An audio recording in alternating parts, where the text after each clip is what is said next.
Welcome back, everyone, to the second half of the Ancient Citern. We just created this shortcut that led back to the main room, and now we're going to continue on with this room. Now, what you want to do is dive up onto this platform over here, and you can use the whip to flip over this lily pad. This allows you to stand on it so that you can reach these green vines up here on the wall. There is actually a wall to it, although it doesn't really matter. You can usually just run right past it. If you're worried about it, you can defeat it ahead of time, though. And I do actually also have the scatter shot, which lets me attack from a distance. Yeah, it barely worked. Gotta, like, go over a little bit to the side to even shoot it.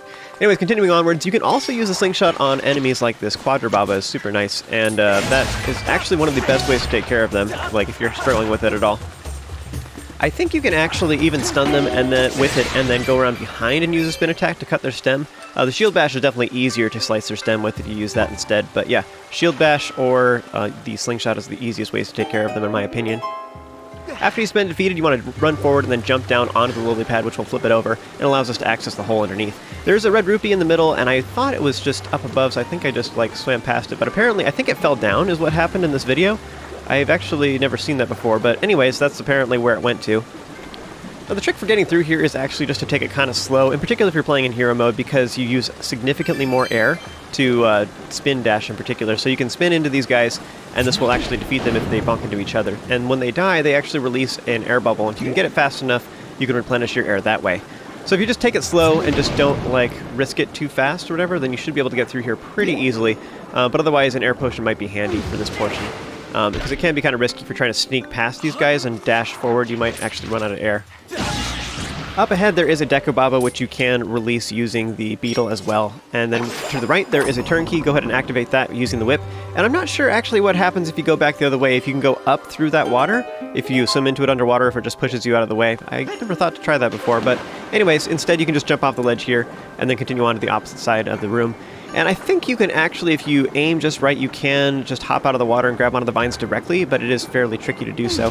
But anyways, so if not, though, just get on top of the nearby lily pad and then use that to climb up to the vines instead.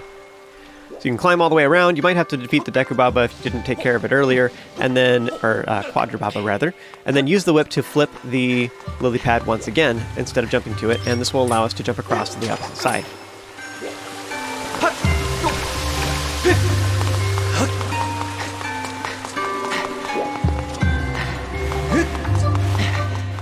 I believe this lever is too tall for you to reach if you just run up the wall instead, so you have to grab it with the whip, then just swing downwards to pull it down, and this will open the nearby gate, which allows us to get to this next area. We actually have a new enemy here called a Phoenix, and what this will do is it will shoot fireballs every once in a while, and what it does is it has a tail that looks very suspicious. You want to wait for it to unfurl its tail right before it attacks, and you'll see this flash coming from its tail, so whip it, pull it over to you, and now you can finish it with an ending blow.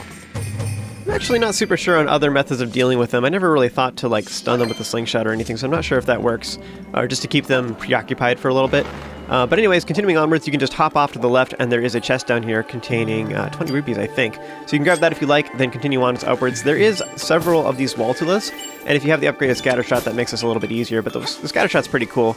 All it does is it just makes it so a single seed will split a whole bunch, which is kind of nice. It's kind of like a scatter shot of a shotgun blast. Anyways, going down here is optional, so if you do fall down or you come down here on purpose to get that chest, you just want to go and stand back on the platform you started at, right here, to get your stamina back so we can continue and try again to go to the far left. So to get across these vines, you just want to keep leaping over to the left, and then once you get to this point, we need to actually go down the vines, so the easiest way to do this actually is just to let go with A, and then hold forward on the analog stick, and this allows you to drop and then grab back on. Which is actually kind of nice because you don't consume as much stamina. I think you can leap downwards by shaking the Wiimote as well, or like swinging it real quick. I think you could go downwards as well. You don't usually do that, but yeah, I would recommend just dropping instead because you save more stamina that way. Once you get over to the far left, then drop down all the way, use the nearby turnkey. This creates a shortcut so we can get back to this platform, which is actually fairly handy, especially if you fall down. So up ahead we have a giant lever we can pull, and we need to get pretty darn close. You have to stand like really close to the edge off to the far left in order to grab it. But once you grab onto that, swing downwards, and this will cause the giant statue to move. So what this does is there's actually 3 different entrances to the statue, and you can just pull that lever again and pull it back up again to get it back in the default position. But before we had kind of the chest level was where we could enter. There's 3 different doors. There's one at the head, one at the chest, and one at the feet. So now the head level is now at the ground level, and so now the feet go all the way down to the basement, which is where we're trying to reach. Unfortunately, it is covering up the area where we saw the boss key earlier, so we're going to have to figure out some way to raise the statue while still being in the basement. So head back into the center of the great statue, and then you can hop down into the lower areas where we fought the Style Master before, but now that the statue has moved, we can now use it to reach the basement. So as long as we're here, I'm turning the various turn keys, but I just wanted to show real quick that the middle entrance is now, this is where we originally entered this room from, but now this currently leads to that room where we got the whip from the Style Master. So just showing how the elevation has changed. Anyways, I'm going to go back out the door and this time go all the way down to the feet, which now is down one more level than it was before, so now we can reach the basement. Alright, this area is super creepy, and we now have this new enemy here called Cursed Bokoblins. And what you want to do is you can actually scare them away, which is kind of fun. This doesn't really help too much, but it's just cool to know, is you can use the Sacred/Divine/Goddess Shield to scare them away by deploying your shield. So you don't even have to shield bash them as long as you just kind of are facing towards them with the shield currently extended. You just do a shield bash before you ever get to them, and then holding the shield out towards them will make them slowly walk away from you.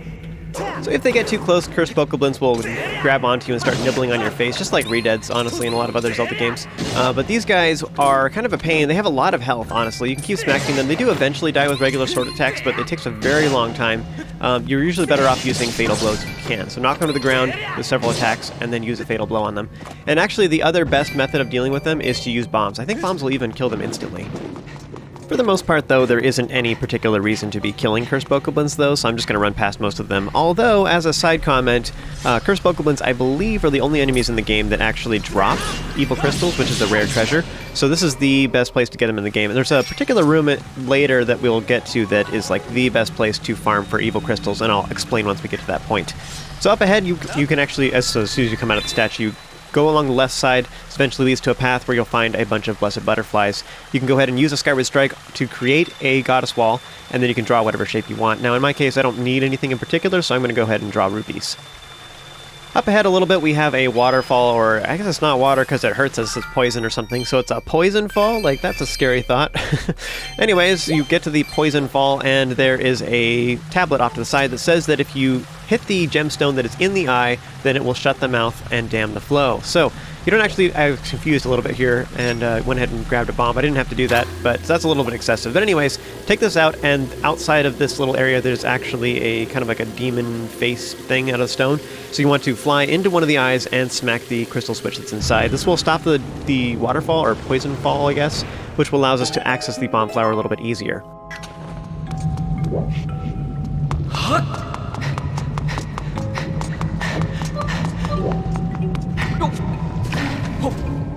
So go back the way you came. If you actually knew where to do, you didn't have to go see that stone tablet at all. There's a bunch of Lilypads here. You want to jump across them. One of them needs to be flipped.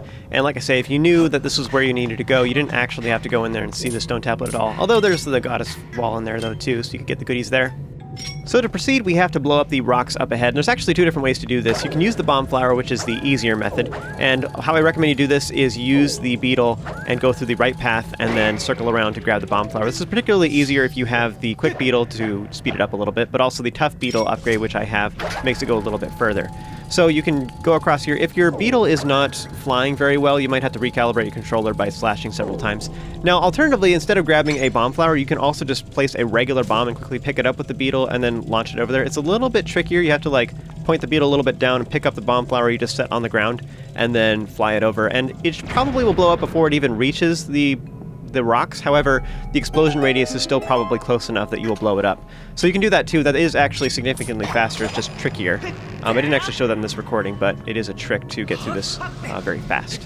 Anyways, go ahead and once you've blown that up, you can leap across and then climb the nearby vines on this rotating platform, then jump onto the next rotating platform and use it to reach these other stationary platforms as well. So what you want to do at this point is go to the far platform instead and then follow this path. This leads to some vines that you have to jump to. You easily can make it, and as long as I'm waiting for my stamina to recharge, I was just looking at it anyway so you can see what's up here. So climb up, and then there's another lever. Now this one is actually left and right, so it's horizontal instead. So grab onto it, then jerk the Wiimote over to the left. This will allow the platform to start rotating this way. And I'm not sure if you can actually reach it from here jumping down. I think the answer is no. So I went back this way instead. So you grab back onto this platform, and then you can either go along with the rotation and go counterclockwise, or you can go clockwise like I'm doing in this recording, going against the movement. Now, as you'll notice, because this changed the rotation of this platform below, we're not going towards the spikes anymore, so we can easily reach this other side. There's some bokoblins along this path, but you can just ignore them. We don't actually have to fight them at all. If you get too close, they will grab onto you, so I like to just kind of swerve a little wide of them. Jump across to this next viney platform, and this leads back down to another platform where you can jump up to see that same lever. So now we're going to pull it again, but this time going the opposite direction. What this does is it actually changes the rotation of all of these various stone things, and so this will allow us to reach a new area.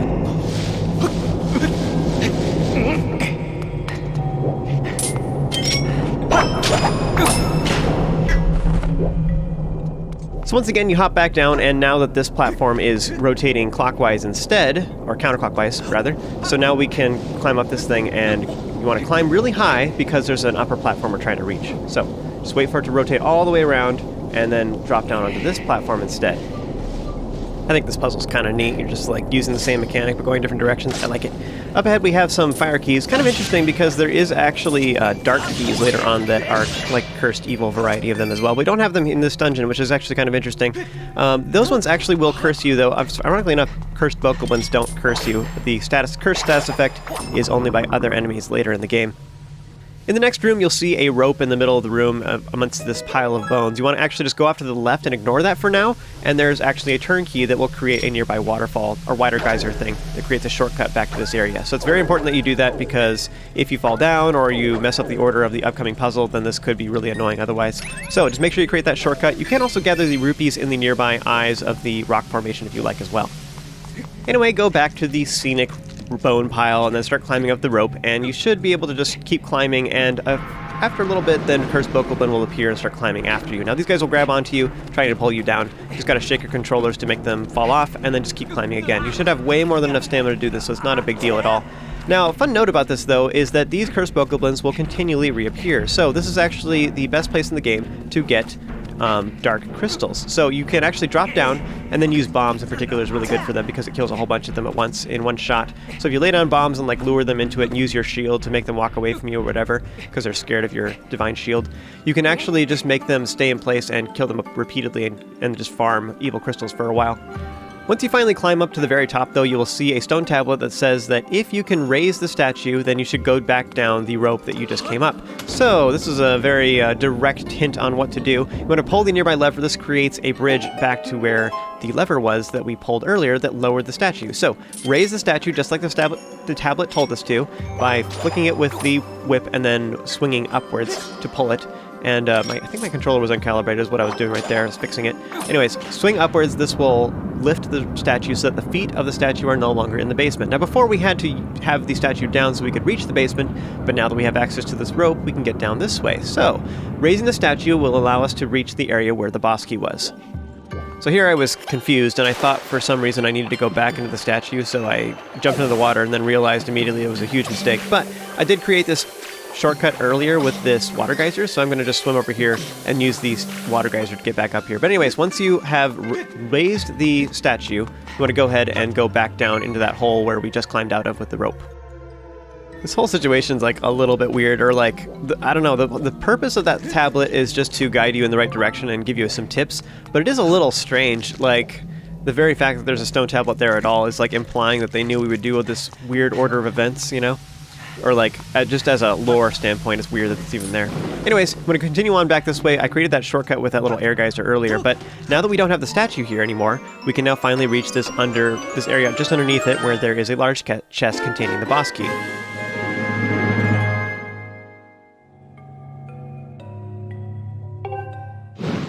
I find this next part sort of amusing because this whole dungeon kind of reminds me of Indiana Jones. Like, we have a whip, and now we just took the statue off the pressure plate, and it's like, you know, it's the same scenario. I don't know. Anyways, this will lower the statue back on top of them, so you've got to get out of here soon enough so that you are not crushed down there with the cursed bokoblin. Technically, there actually is more than enough room down there, and there is actually ways to, like, glitch through the wall and get down into that area and get the boss key early. It's just very difficult to get out is actually the problem. Anyway, now that we have the boss key, we're actually completely ready to go fight the boss. So you want to just use the turn keys here in the middle of the statue on all of these various areas. It will activate all of these water geysers and then allow you to reach the very top. So once you're in the head of the statue, you'll see that there's actually the flower-looking thing off to our right, and that is actually where we need to place the boss key. There is a stone tablet nearby that actually gives a clue about where to find the boss key in case you were stuck or whatever. You could have inspected this earlier. And then Fi has some very unhelpful advice that is just like, hey, I think we need a key to activate the boss room, just like we do for every other dungeon. If the pattern continues, like, no joke. And this particular boss key is definitely the hardest. I do like it, though. I just think it's kind of cool. Like, it's just different.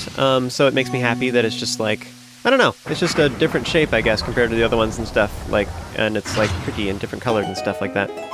I feel like I'd almost rather have more boss keys like this. It's just kind of interesting. I don't mind putting it into the slot, but it's, the fact that this one's easy doesn't bother me, actually. I think it's actually kind of neat because it's just, it looks different. It's like almost more like storyline based or something like that. And actually having to place the boss key is actually kind of an interesting concept in general. I almost feel like the other boss keys for the other dungeons could have been, like, I would have think it would have been cool to get, like, say, 4 or 5 pieces of the boss key, kind of like how we got the pieces for the Earth Temple key, but then we had to place them and rotate them, all 5 pieces, and move them around until they fit just right.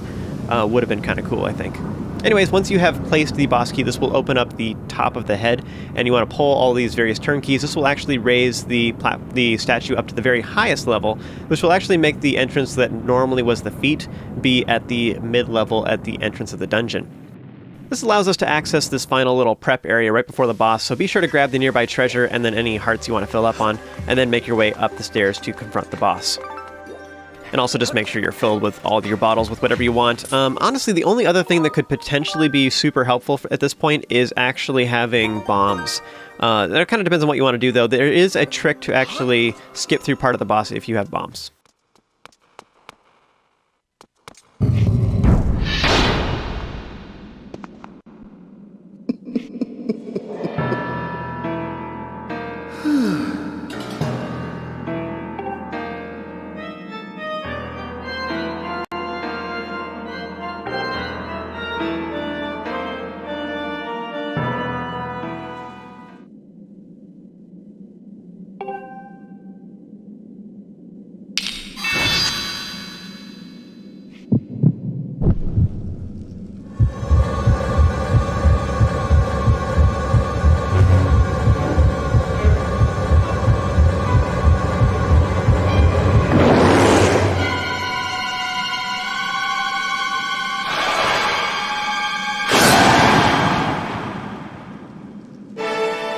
Alright, so here we have the boss of the Ancient Citern, Koloktos. And as the battle begins, he has primarily a couple of different attacks that he has. There's a lot of these overhead swings. So when he pulls his arm back really slowly like that, he's going to slam down straight. You need to use the whip on the turn key to break that arm.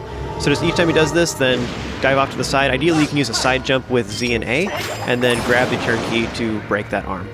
As you're fighting the boss, ideally you just want to keep moving either left or right around the arena, and this way you can, as you're breaking the arms, you can get their pieces to fall kind of in different places, because if you just stay all in one location, you'll probably have the pieces of the arm in your path. If you both get too close, then it will attack with its Haza-wielding arms, but also if you get too far away, it'll throw them out like boomerangs, and those can be avoided by simply backing up or getting closer. Once you've broken the 4 arms, then this will reveal the heart, and also technically as it's in the middle of attacking, with some of its last arms, the heart is exposed too, so you can actually smack it while it's in the middle of attacking. That's honestly probably easier to do with Skyward Strike. Just be careful, because while you're in the midst of your attack animation, then you are vulnerable as well. The heart is only exposed for a limited amount of time, so do as much damage as you can and then back up. Ideally, you want to use a bunch of spin attacks if you can, use a bunch of your stamina. Besides, after it repairs itself and brings the arms back together, then your stamina will be replenished after that little cinematic takes place anyway. So you can feel free to use up all of your stamina smacking the heart. So again, the best way to taunt these hands into attacking you is to stay at a kind of a medium distance, because if you get too far away, it'll throw out its arms like the boomerangs. If you get too close, it'll just strike at you with the 2 Haza-wielding arms, but otherwise, if you stay at kind of a medium distance, it'll use its arms to swing downwards like this. So kind of a medium distance, kind of like on the flowers on the floor is kind of where you want to be. So one final trick for you is you can lay down 2 bombs at once. You lay down the first bomb, lay down the other one, and then they'll probably both explode even on you, but you can actually use that to get through this entire first phase all in one shot, actually. I don't know why bombs do significantly more damage, but they do. Once you've moved on to the second phase, then the boss will actually pull out of the floor, and now it can walk around. It feels like it's a little bit top-heavy or something, but it's just its upper body is so much bigger than its lower body.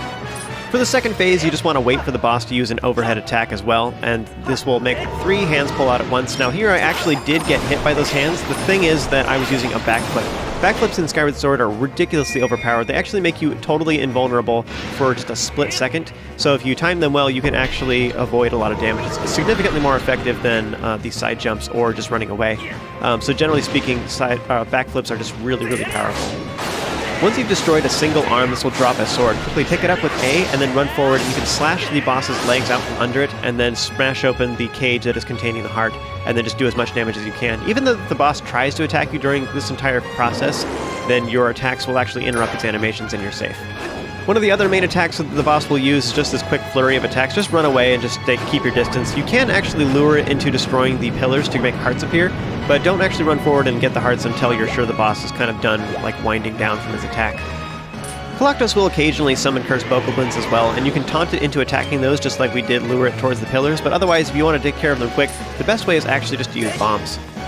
But yeah, backflips are amazing. It seriously works super good on most attacks in the entire game. There's only a few attacks really that it doesn't work on, but most things, like generally speaking, when in doubt, just backflip. That's all you really need to know. So once again, wait for a good opportunity when the boss attacks to get a sword, and then at this point I should have probably waited because I picked up the sword and I just thought I'd run to him as soon as possible, but I should have waited for another gap in its attacks like right now, and then smash the legs out from under it so that you can reach the heart. Another fun fact about this boss is if you're playing in hero mode, then you have an empowered Skyward Strike for this, so you can actually drop the sword and charge up a Skyward Strike and then use, in particular, stabs are the easiest ones. They don't potentially smack on the armor, so you charge it up, back up a little bit, stab forward, you'll Skyward stab into the boss's heart, and if you do that 2 times in a row, you will complete this entire phase. It does a crazy amount of damage. We don't really know why this is. I think the theory is just the fact that this boss is supposed to be like a corrupted enemy. It's got all cursed evil stuff in it or whatever, and then meanwhile the sword that we're using is supposed to be a holy weapon, so the idea is that they're opposites and that's why it does additional damage. But anyways, it only does that in hero mode because you have the empowered Skyward Strike. We don't actually have that at this point in the game, so it doesn't do that additional damage to this boss. But it is just kind of a cool little piece of trivia though, because it can make this boss a little bit easier if you're at that point in hero mode anyway. I guess I didn't really talk about this too much, but using the giant swords works just like your regular sword. It's just the fact that it's huge. And this is actually kind of a mechanic that's been in a lot of different Zelda games for a while now. Like, in particular, Wind Waker was the first one to do this. And I think even Twilight Princess to do this a little bit, where you can pick up random items that are on the ground or weapons that enemies drop and you can use them to fight them. Breath of the Wild does this a ton, although those ones you actually, like, have them as in your inventory, so it's a little bit different. But yeah, so this sword, it just swings the same way as your regular sword does. You can have overhead strikes or sideways, whatever. So the legs in particular, you want to use horizontal strikes to take them out from under him. I mean, otherwise, technically, you can use overhead strikes to hit the heart, even if the legs are still intact. So you can break open its chest and do that as well. It's just the nice thing about breaking out the legs is it makes it a lot easier to get to the heart. Unfortunately, we cannot take this sword with us, and something that would have been kind of fun is if there was the capability of charging up a Skyward Strike with this sword too. Whoosh, it's huge, but that doesn't work that way. I mean, it's only our sword, it's the only one that can do that, so I realize that, but just would have been cool. Come on, Vi, work with me.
I have no idea what's down here.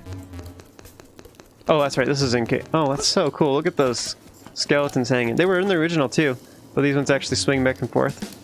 That's cool looking. And like the lighting effect off of the torches. Sweet.